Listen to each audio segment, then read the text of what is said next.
Hey everyone, I'm Olivia Parker. I'm 25, barely scraping by in a tiny apartment while chasing my dream of becoming an investigative journalist.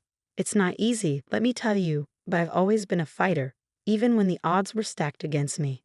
Growing up, everything was always about my sister, Megan this, Megan that. My dad, Richard Parker, the big shot businessman, couldn't see past his precious little princess. Me, I was practically invisible. I remember one time I got straight A's on my report card. I was so excited to show him. I ran into his office waving it around like it was a winning lottery ticket. You know what he said? "That's nice, sweetie. Did you see Megan's new dance routine?" Typical. Megan twirls in a tutu and dad throws a party. I bust my butt to get into college. Crickets. But hey, I've got my people.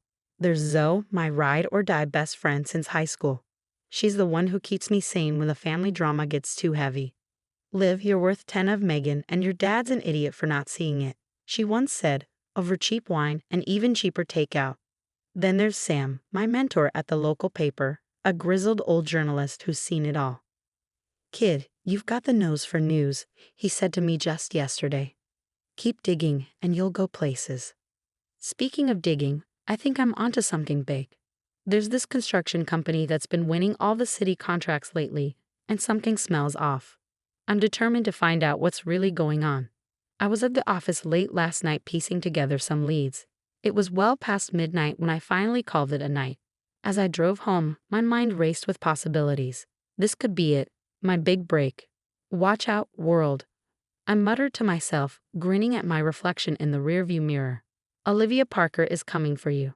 Little did I know the world had other plans.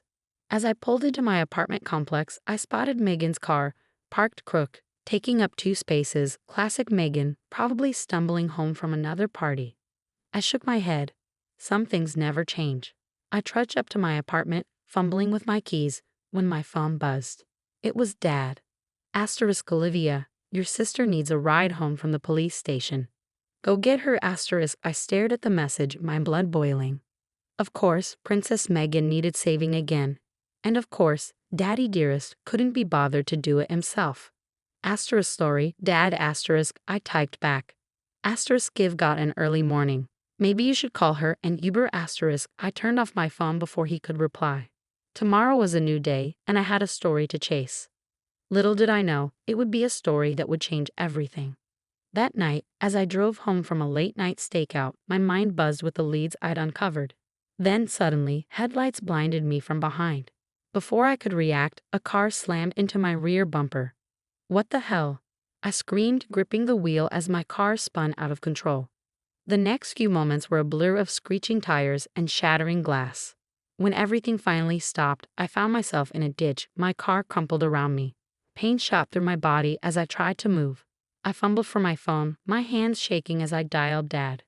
"Dad, I've been in an accident. My car's totaled. I need help." "Olivia, it's 2 a.m. Can't this wait until morning?" "No, Dad, I'm hurt. I'm stranded." "Look, I'm busy. Call a tow truck or something." The line went dead. I stared at my phone in disbelief, tears welling up in my eyes. Hours later, I found myself sitting in the ER, nursing a sprained wrist and a bruised ego when my phone buzzed. It was Zoe. "Girl, where are you? I've been trying to reach you all night." "So, you won't believe what happened." I told her everything, the accident, Dad hanging up on me, the hours I spent waiting for help. "That's messed up, Liv, but wait, there's more," Zoe said. "Your sister got arrested last night for DUI." "What? Megan?" I blurted out, completely stunned. "Yeah, and get this, your dad bailed her out immediately. Hired some hotshot lawyer too." My blood boiled. Of course, Princess Megan gets the royal treatment while I'm left to fend for myself. "I'm coming to get you," Zoe said, her voice firm. "We'll figure this out together." True to her word, Zoe showed up, helped me gather my things, and drove me home. As we pulled up to my apartment, there was Megan, stumbling out of a cab. She looked worse for wear, but definitely not like someone who'd just spent the night in jail. "Hey sis," she slurred, swaying on her feet. "Rough night." I ignored her and went inside. The next few days were a blur of insurance calls and pain meds. But as soon as I could think straight, I threw myself back into work. If my family wasn't going to have my back, I'd make damn sure my career would.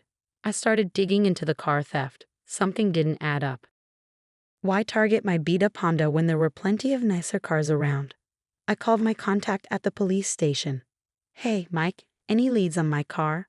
I asked. "Sorry, Olivia, it's a dead end. Car was found torched on the outskirts of town." "Torched? That's weird, right?" "Yeah," Mike said, lowering his voice. "Between you and me, it's fishy. Matches the MO of a theft ring we've been tracking, but we can't prove anything yet." That was all I needed to hear. I started connecting the dots, following the trail. It led me straight to a local construction company, Bedrock Builders. As I was compiling my notes, a name jumped out at me, and my blood ran cold. Listed as a major client of Bedrock Builders was Parker Enterprises, my father's company. I sat back, mind reeling. Was this why Dad was so dismissive when I called? Did he know something about the theft? Just then my phone rang. It was Sam from the paper. "Kid, you better get down here. That story you've been working on, it just got a whole lot bigger." I grabbed my coat, my heart racing. Whatever was going on, I was going to get to the bottom of it, even if it meant taking down my own family. When I stormed into the newsroom, Sam was waiting for me, a grim look on his face. "Your hunch about Bedrock Builders? It's just the tip of the iceberg. Look at this." He handed me a stack of documents. As I flipped through them, my stomach dropped. "These are my father's company records." Yep, and they don't add up. Not by a long shot. The next few days were a whirlwind. I barely slept as I pored over the numbers, trying to make sense of it all. But the more I dug, the worse it got. Embezzlement, fraud, money laundering. My father was neck deep in it. And Megan. Her wild lifestyle, the constant emergencies that needed Dad's financial intervention. It was all a smokescreen. A way to explain away the missing money. I confronted Megan at her apartment. She answered the door looking even worse than before. "What do you want, Olivia?" "The truth, Megan. For once in your life, just tell me the truth." Her face crumpled. "I didn't know at first. Dad would just ask me to go out, be seen at expensive places. Then it got more complicated."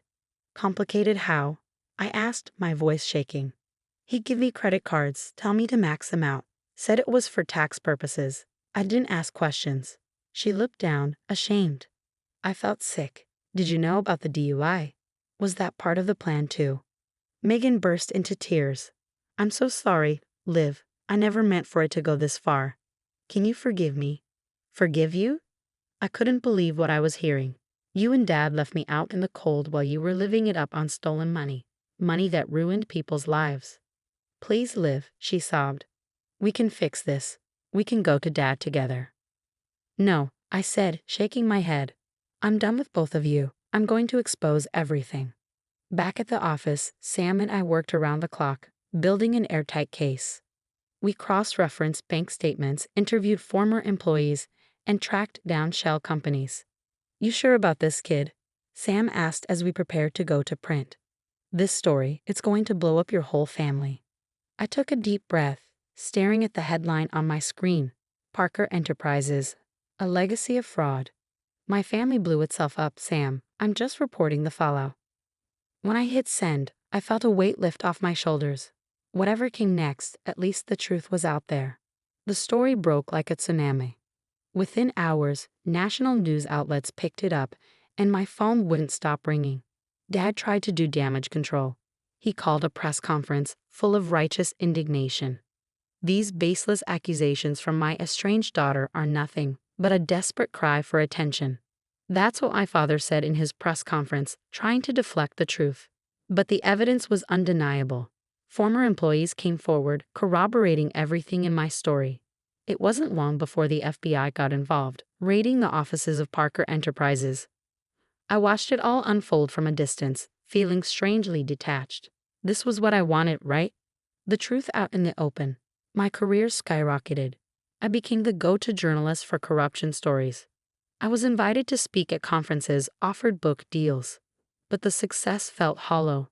One night, Megan showed up at my apartment looking lost. "Dad's assets are frozen," she said, her voice shaking. I don't know what to do, Liv." "Figure it out, Megan," I replied coldly. That's what the rest of us do. She looked at me, eyes pleading. Can't we just start over? Be sisters again? I stared at her, really looked at her, maybe for the first time in years. No, Megan, we can't. Some bridges, once burned, stay that way. Months passed, and Dad's empire crumbled. He was indicted on multiple charges: fraud, embezzlement, tax evasion. The trial was a media circus, and through it all, I kept working, kept digging, kept exposing the truth. Then, out of nowhere, I got a call from the police. Miss Parker, we've arrested the guy who stole your car that night. Turns out he was part of a larger theft ring. Thought you'd want to know. I thanked him and hung up, feeling dazed. It was like closing a chapter I'd forgotten was still open. A year to the day after my story broke, I found myself on stage, accepting the Pulitzer Prize for investigative reporting. As I stepped up to the microphone, I held the award tight. This is for everyone who's ever been told their voice doesn't matter. For everyone who's been pushed aside, ignored, or silenced. Your truth matters. Your story matters. Never stop fighting to be heard. As I stepped off the stage, clutching my award, I felt something I hadn't expected: freedom. I had lost my family, but I had found my voice. And that, I realized, was worth everything. Now we want to hear from you. If you were in Olivia's shoes, would you have exposed your family's crimes, knowing it could destroy your relationships and potentially ruin their lives? Or would you have tried to handle it privately to protect them? This is a tough moral dilemma with no easy answers. Some might argue that family loyalty should come first, while others believe that exposing corruption is always the right thing to do, no matter the personal cost. What would you do in this situation? Would your decision change if it wasn't your family but close friends instead? Share your thoughts in the comments below. We'd love to hear your perspective on this complex issue.